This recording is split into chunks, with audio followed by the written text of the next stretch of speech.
Welcome to this week's Wednesday Silver Lining, and please forgive me for not putting too much effort into this particular video because right now I'm busy building my workshop. I already have the land cleared out. I'm digging the post holes for the poles, and I'm making sure we have enough flat area to build it in that direction. Had to cut down some junk over there, and so yeah, I'm kind of busy with that.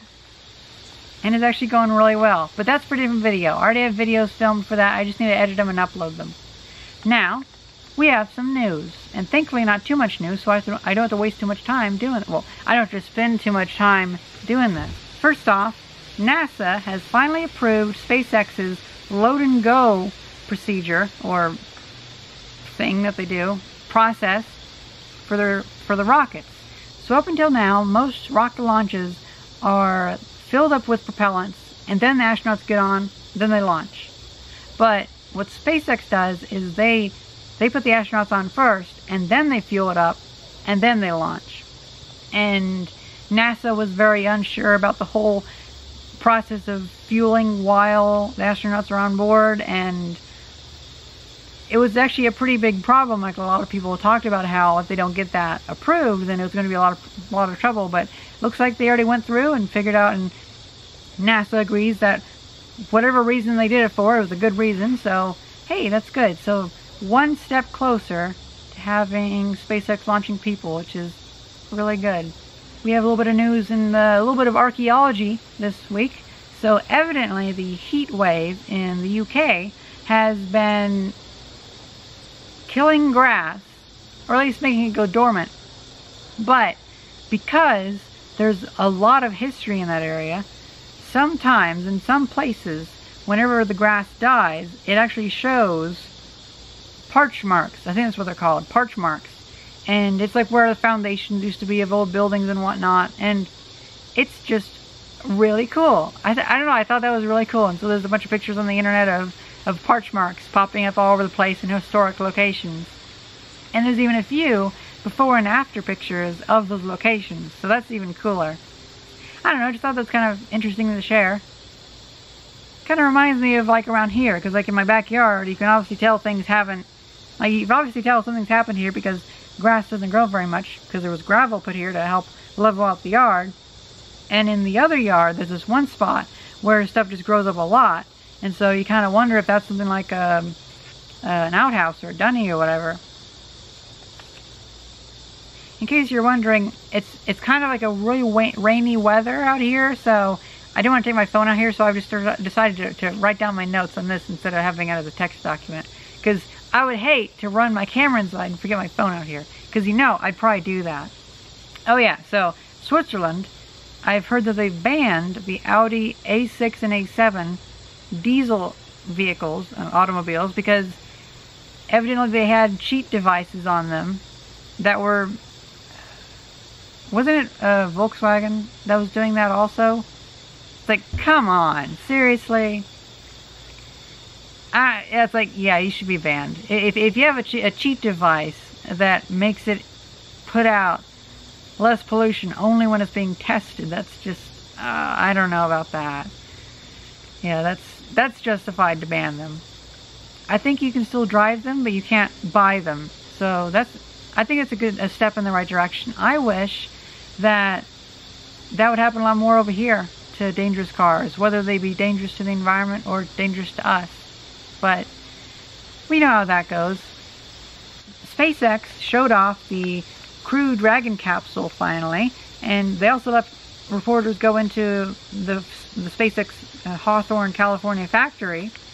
And I've seen a couple pictures and videos pop up, but I'm pretty sure there's probably going to be even more interesting videos and tours and stuff popping up. So that's kind of cool. The pictures of the Crew Dragon look nice. It looks a little bit too Apple-ish, like too much like a Macintosh, and not so much like an amazing, interesting, robust spacecraft. But I mean, for a simple task of just going up and down, I guess you don't have to have that many buttons. But I kind of like the aerospace look of a lot of the cockpits. Like this thing, the Crew Dragon doesn't really have much of a cockpit. It's just kind of like couple iPads and then just like some buttons underneath. So I don't know, like I really like just like, sure, the space shuttle and everything had way too many switches. Like pare that down a lot. Like even like a Boeing 747, that's kind of like, that's about as many switches as you should have maximum in a spacecraft, I think, because anything more than that, there's too much to remember. But I think half as much as that is the right amount. Oh, hello.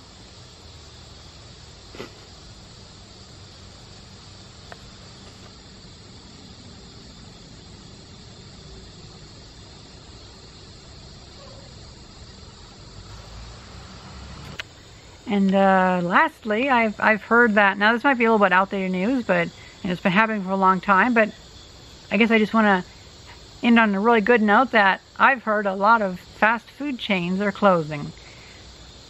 I mean, sure, I guess it's a bad thing because business is going out, but in the United States, we have way too much fast food.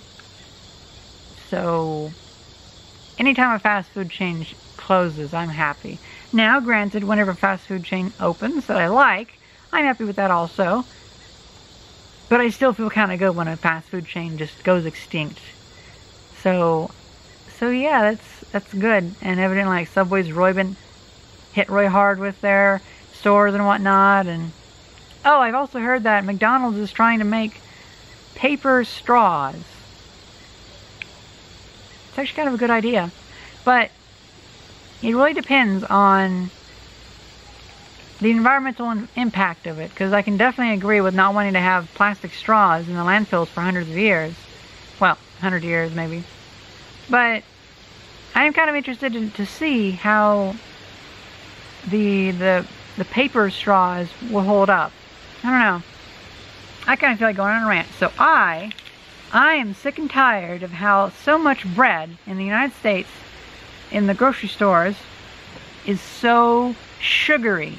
They add so much sugar to the bread that it tastes like you're eating cake.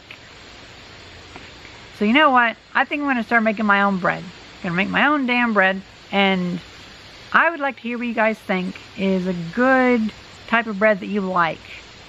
Because I'm probably going to start pretty simple, and I thought I had a series like cooking with Ren or something like that. I'm not sure. I have so many videos, so many series. It's very difficult to remember what all I've filmed. When you have like 1,500 videos, it's very difficult across several channels.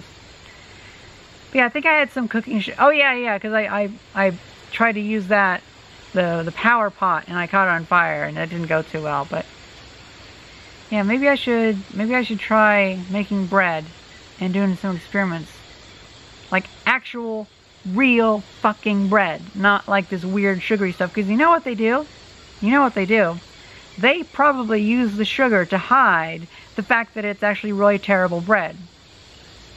They use the sugar to hide the fact that it's probably like brick dust that they put in there or something like that. Just to help pad it out to make it a penny less to make.